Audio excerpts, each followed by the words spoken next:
माननीय सभामुखज्यू, के सरकारले बनाएको कार्की आयोगको सन्दर्भमा धेरै अगाडिदेखि प्रश्न गरेको हो। अहिले पनि कार्की आयोगको प्रतिवेदन सत्यतामा आधारित छैन भन्ने कुरा मलाई लागेको छ, यहाँहरु सबैलाई लागेको छ।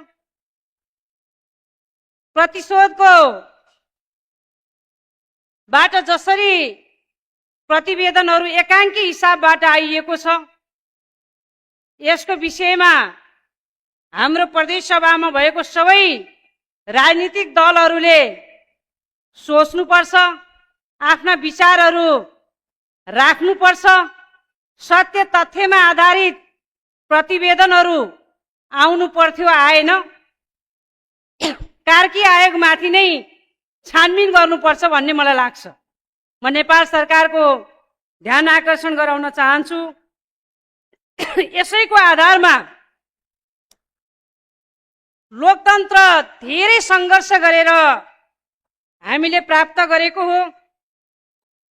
लोकतन्त्रको लाई कमजोर बनाउनको निमित्त थुप्रै खालका यस्ता प्रतिवेदनहरूले भूमिका खेलिराखेको छ। प्रतिशोधबाट पूर्व प्रधानमन्त्री, हाम्रो पार्टीको श्रद्धेय अध्यक्ष केपी शर्मा ओलीज्यू र पूर्व गृहमन्त्री रमेश लेखकलाई जुन गिरफ्तारी गरियो, निशर्त रूपमा उहाँको रिहाई गर्नुपर्छ भन्ने कुरा म माग राख्न चाहन्छु। किन भन्दा यो आज उहाँहरूलाई मात्रै परेको होइन, यो बिस्तारै सबैले भोग्नुपर्छ। त्यसले गर्दा यो एकाङ्की हिसाबबाट आएको प्रतिवेदन, त्यो पनि सामाजिक सञ्जालमा कुनै आधिकारिक रूपमा बाहिर आएको छैन।